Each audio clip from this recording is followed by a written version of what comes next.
नमस्कार। इन खबर में आपका स्वागत है। कोरोना का कहर देश पे ऐसा टूटा है कि पूरा देश हलकान है।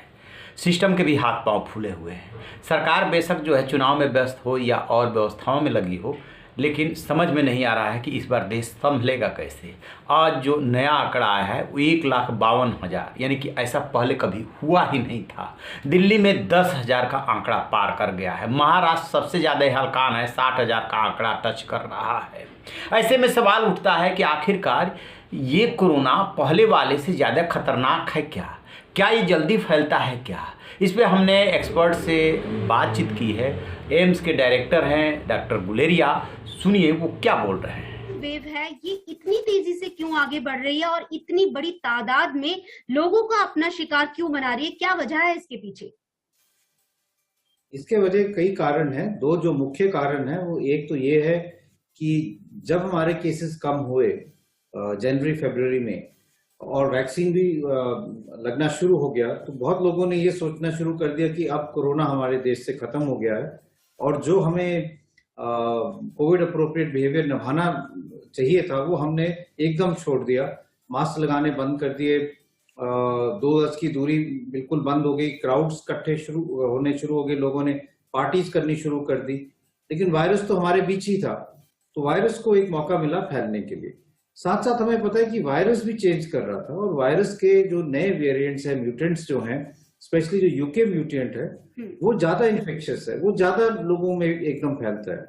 अगर एक कमरे में 10 लोग हैं तो पुराने वाला जो वेरिएंट था, अगर वो एक व्यक्ति जो कोविड पॉजिटिव वो वहां पे बैठेगा तो 3-4 लोगों को इन्फेक्शन होता था। लेकिन जो नया वेरिएंट है वो इतना इन्फेक्शियस है कि अगर एक कमरे में 10 लोग हैं कि तो उनमें से 9 या 10 के 10 ही इन्फेक्ट हो जाएंगे। तो इसलिए एक तो हमने कोविड अप्रोप्रिएट बिहेवियर कम कर दिया, वायरस को फैलने का मौका दिया। साथ साथ वायरस भी ऐसा चेंज हो गया कि वो बहुत जल्दी फैलना शुरू हो गया, ज्यादा लोगों को अपने चपेट में लेना शुरू कर दिया वायरस। जैसा कि आपने सुना, वो साफ साफ कह रहे हैं कि जो कोविड अप्रोप्रिएट हमारा बिहेवियर होना चाहिए था वो नहीं रहा, हम लापरवाह हो गए, पहली बात। दूसरी बात कि ये जो नया वेरिएंट है, ये वेरिएंट जो है वो 2 या 3 लोगों को प्रभावित कर रहा था एक आदमी से, तो ये एक आदमी से 9 और 10 लोग, यदि एक कमरे में 9 और 10 लोग हैं तो पूरे के पूरे होने के चांसेज है। यानी कि ये तेजी से फैलता है और उससे ज़्यादा खतरनाक भी है। फिर क्या लॉकडाउन लगने जा रहा है? लॉकडाउन इसका इलाज है। महाराष्ट्र में तो मुख्यमंत्री ने हाथ खड़े कर दिए कि बिना लॉकडाउन के काम नहीं चलेगा। दिल्ली भी उसी रास्ते पे है, क्योंकि होगा क्या कि जब अस्पतालों में भीड़ बढ़ने लगेगी, बेड नहीं मिलेगा, तब जो है बहुत ही खराब स्थिति हो जाएगी। मुख्यमंत्री अरविंद केजरीवाल ने आज भी प्रेस कॉन्फ्रेंस की और लोगों से अपील की है कि जब तक बहुत ज़रूरी ना हो होम आइसोलेशन में रहे, अस्पताल ना जाए।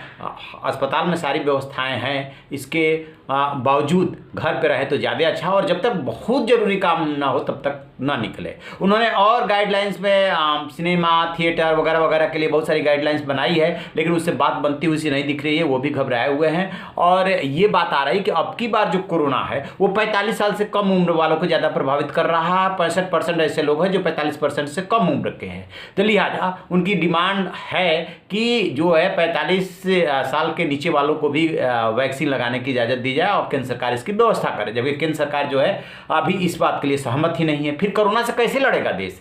क्या होगा इस बार? क्या लॉकडाउन से भी आगे की स्थिति पैदा हो रही है? तो लॉकडाउन से आगे सरकार क्या क्या कर सकती है? अब इस पर बहुत सारा विचार होने लगा है। बहुत संभल कर रहने की ज़रूरत है और वाकई में जब तक बहुत ज़रूरत ना हो तब तक जो है घर से निकलने की ज़रूरत नहीं है। देखिए ये जो नेता है ना, देश में 5 राज्यों में विधानसभा का चुनाव चल रहा है, 4 राज्यों में ख़त्म हो गया है। अभी पश्चिम बंगाल में 4 राउंड का चुनाव बचा हुआ है। ये जो हम लोग सोशल मीडिया पे बोलते हैं कि पश्चिम बंगाल में कोरोना क्यों नहीं जा रहा है, किसानों के आंदोलन से पिछले दिनों स्वास्थ्य मंत्री ने बोला कि कोरोना फैला, पश्चिम बंगाल में कोरोना क्यों नहीं फैल रहा है? हमें और आपको क्या पता है कि वहाँ पे टेस्ट की क्या स्थिति है, टेस्ट को सार्वजनिक किया जा रहा है कि नहीं किया जा रहा है? क्योंकि राजनीति इतनी गंदी चीज़ है ना कि वो सही चीज़ को बाहर नहीं आने देती है। जब तक वहाँ चुनाव संपन्न नहीं हो जाएगा तब तक हमें और आपको पता भी नहीं चलेगा। और ये नेता तो जा करके बड़े अस्पतालों में भर्ती हो जाएंगे। हमारा और आपका क्या होगा? हमें और आपको सोचना है।